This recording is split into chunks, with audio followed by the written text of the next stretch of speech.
Rubens Júnior, boa noite, como é que estão as coisas aí em Buenos Aires, Rubens? Tudo bem, João? Boa noite. Um abraço para você também, para quem nos acompanha aqui no Bastidores da Itatiaia. 8h11. A temperatura aí na casa dos 13 graus. João, falamos aqui da região de Porto Madeiro, onde o Cruzeiro chegou a 15 minutos. A delegação já marcando presença para o duelo de amanhã decisivo contra o Boca, Copa Sul-Americana. E João, a Itatiaia você já acompanha também através dos canais, né, interativos, no Instagram, também no YouTube. Isso porque a gente conta pro ouvinte. Por volta das 7 horas, bem próximo ali da chegada da delegação que aconteceu 7h50, vários torcedores foram se reunindo, né, nas imediações aqui de Porto Madeiro, próximo também do hotel, para recepcionar, para dar aquele abraço e também aquela força positiva para o jogo de amanhã.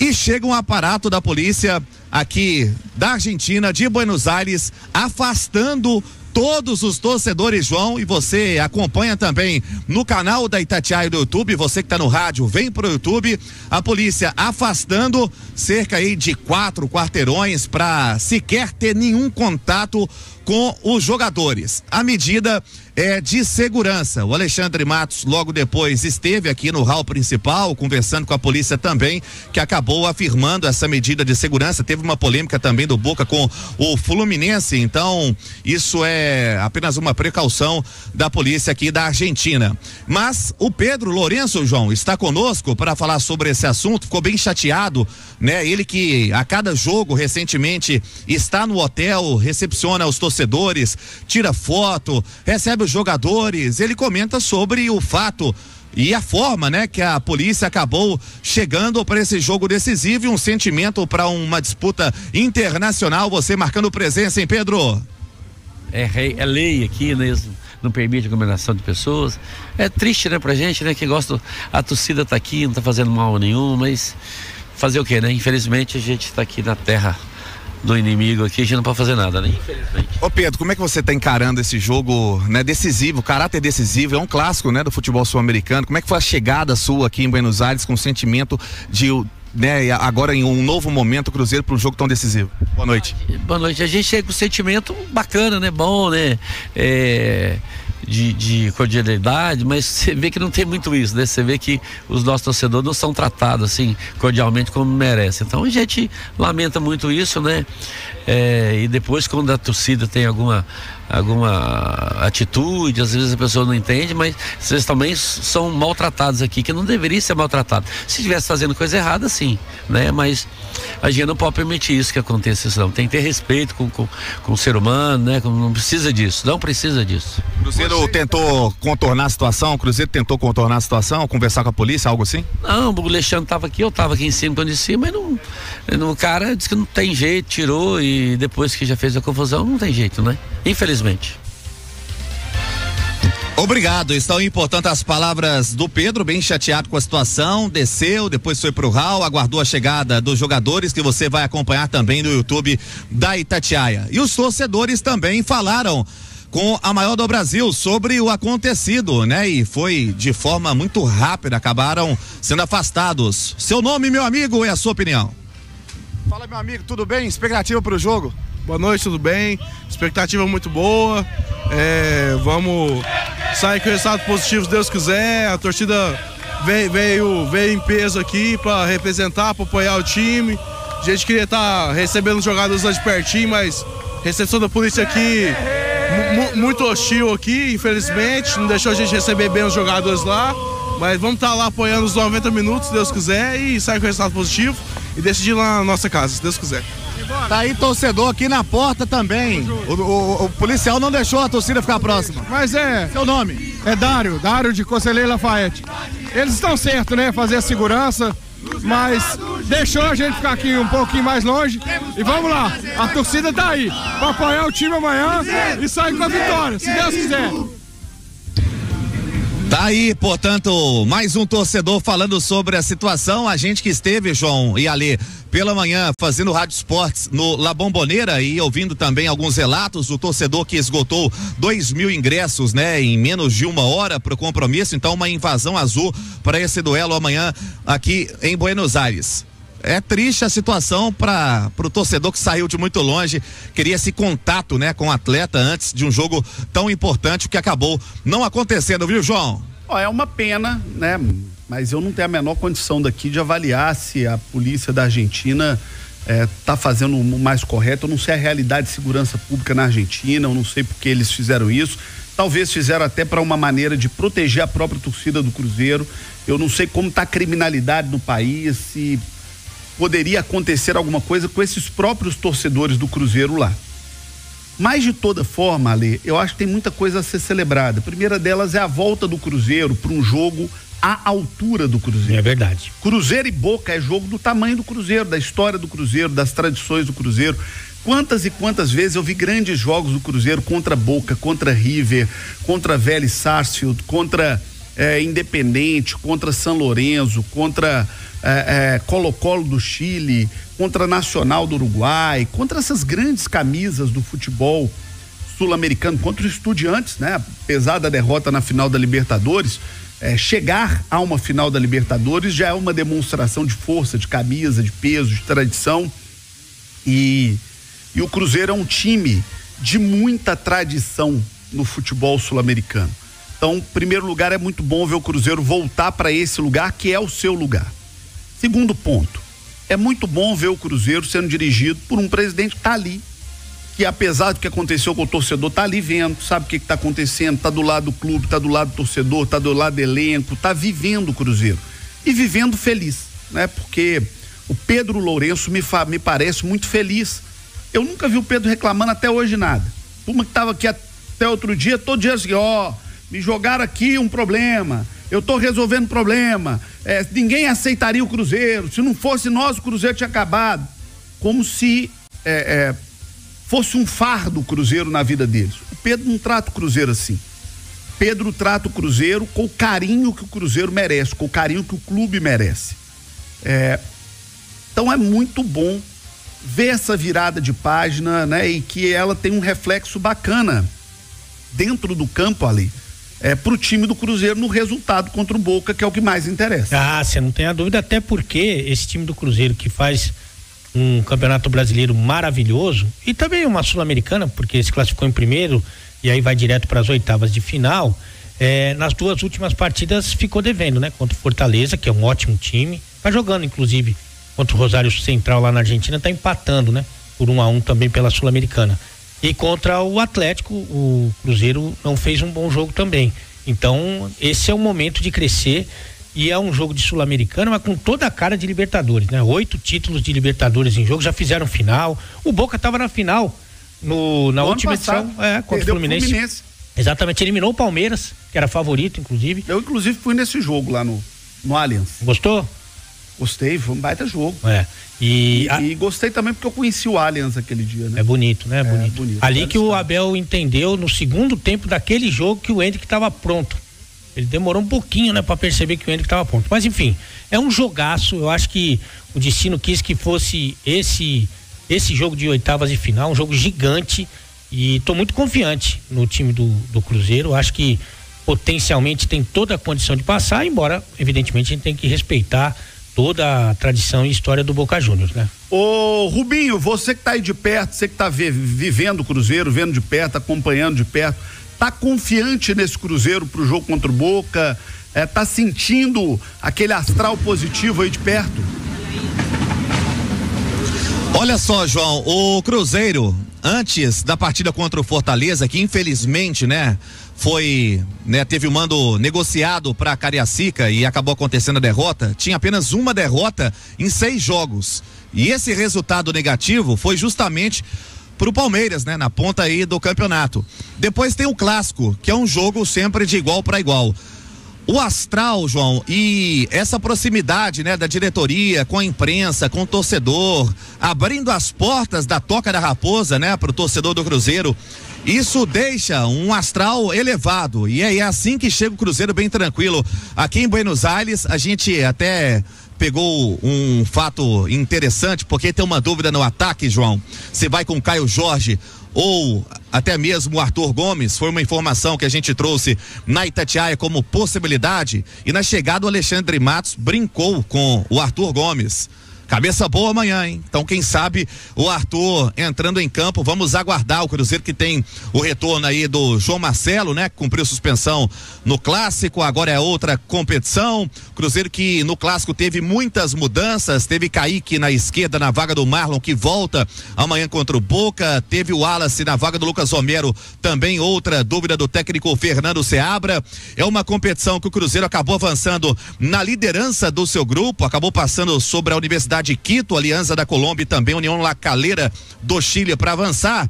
Para participar dessa fase, João, o Cruzeiro embolsou 3.300.000 reais. E caso avance a fase seguinte, o Cruzeiro vai embolsar quase 4 milhões de reais. Então a Sul-Americana dos últimos anos para cá vem ganhando corpo também em termos financeiros. Então é uma competição interessante, é mais um atrativo para o time do Cruzeiro. Jogo de volta na próxima semana em BH, com certeza casa lotada, o Cruzeiro vivenciando esse momento. E recentemente o clube que contratou 7 atletas e 2 ficaram de fora desta fase da competição. O Cruzeiro que tem uma lista de 50 jogadores, poderia alterar apenas 5 e deixou de fora o Fabrício Peralta, o paraguaio, contratado junto ao Cerro Porteño, e também o Jonathan Jesus, ele que veio do Ceará, também acabou não ficando na lista, mas também ainda não estreou. É um time forte para amanhã, João.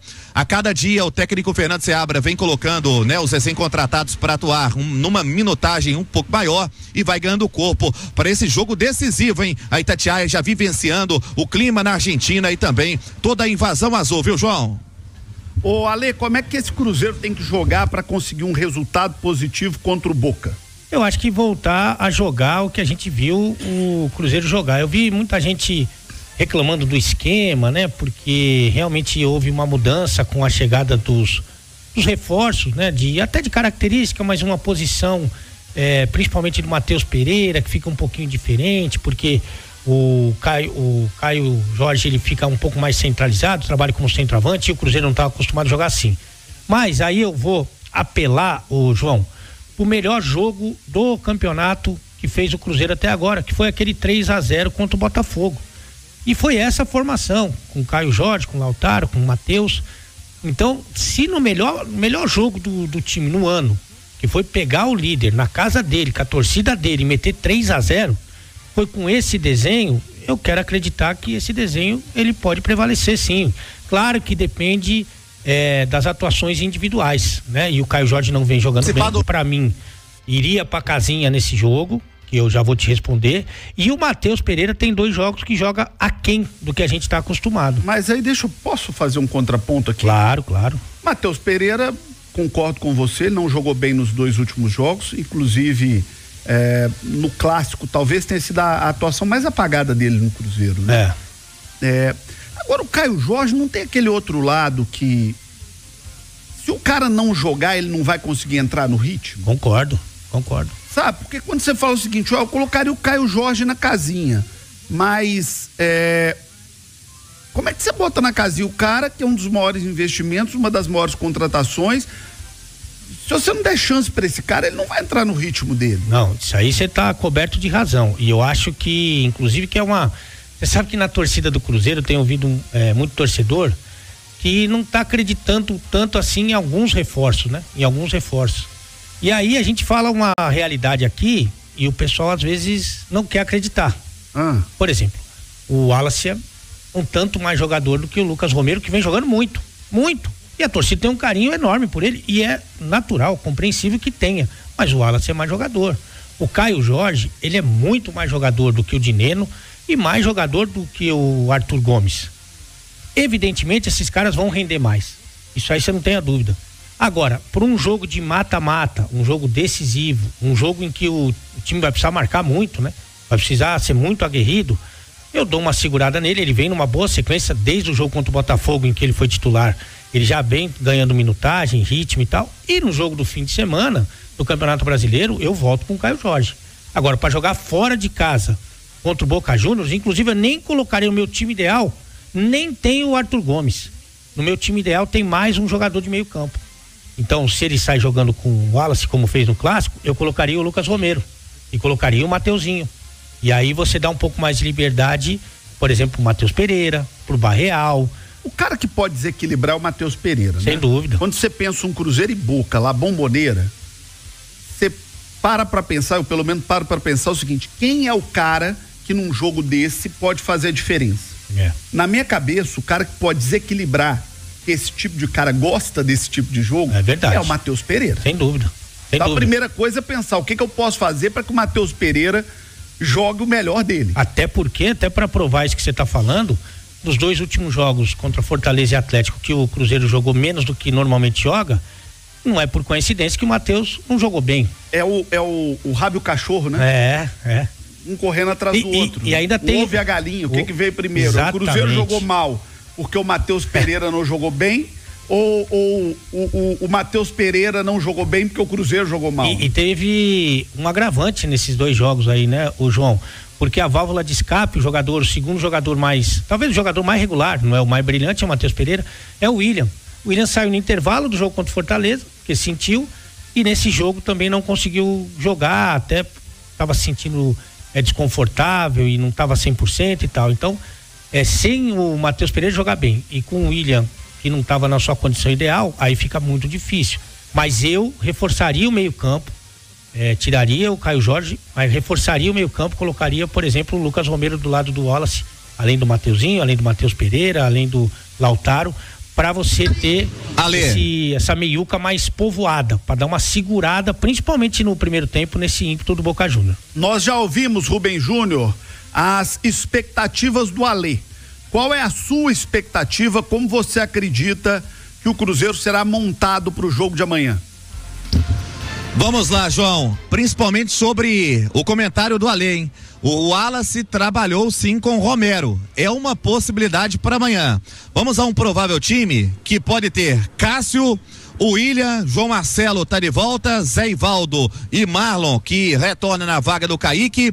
Meio campo, o Wallace ou Lucas Romero, e também a possibilidade dos dois, sacando o Matheus Henrique, tendo ao lado, se for a mesma formação utilizada nos últimos jogos, com Romero, com Matheus Henrique, Barreal, e a grande dúvida no ataque, João, ao Matheus Pereira com o Lautaro e o Caio Jorge. Tem a possibilidade do Arthur, que também trabalhou, e pelo que a gente vem apurando, o Arthur tem grandes possibilidades, lembrando o Caio Jorge, que acabou deixando, né, o clássico ainda no intervalo. Esse provável time e esse comentário do Alê foi trabalhado pelo técnico Fernando Seabra, o Wallace e Lucas Romero no meio campo. O Cruzeiro teve uma grande indefinição também, porque aguardou muito o Cavani, né? Ele teve febre, não trabalhou durante a semana, mas está relacionado, está concentrado e pode ir para o jogo. O Seabra trabalhou todas as possibilidades possíveis para o compromisso de amanhã, que terá casa cheia também, viu, João?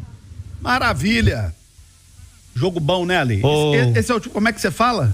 Bom. Esse é o tipo de jogo bom. Não, e aí, jogadores importantes, camisas importantes, essa torcida aí que é também uma torcida que apoia demais o time. Você já esteve lá em La Bombonera? Não tinha, eu nunca fui pra Argentina, João. Opa, belo país, viu, rapaz? Né? Gosto de lá, come-se bem. Vinho. Bons vinhos. Buenos Aires é uma cidade muito bonita. Vamos lá em breve juntos, vamos fechar aqui? Você não me levou nem pra aqui do lado, qual que é o nome lá do prefeito que a gente ia ver o show lá do... Curvelo, meu, não me levou pra Curvelo, vai me levar pra gente. Porque você foi pra São Paulo, eu fui pra Curvelo, eu sei que não foi porque você foi pra São Paulo ver sua filha. Verdade. Eu tô com tudo anotadinho aqui. Eita, tá vendo? Eu fui. Veio preparado. Quem não foi você. Aliás, o Rubinho, que tá fazendo um grande trabalho, João, que escalaram ele porque ele é o único que tem essas roupas mais de rico, esses casacos de frio, sabe? Aqueles casacão e tal. Ele... Rubinho é o repórter galã.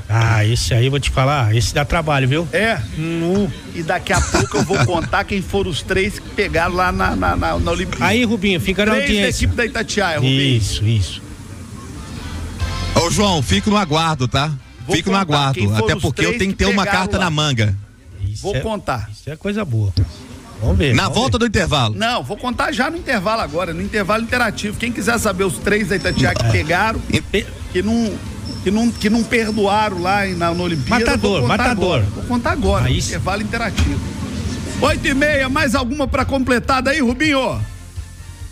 João, pra você que está nos acompanhando no YouTube, tem essa van parada bem aqui à porta do hotel, é o material de jogo, né? E quanto material, viu, João? Quanto material, a turma começou o trabalho há 20 minutos e encerrou agora. Deixou aqui também em uma outra van Pedro Lourenço, Alexandre Matos e amigos para curtir a noite de Buenos Aires com a bela carne, também tomaram vinho. A turma já vivenciando também o clima da cidade, viu, João? Maravilha.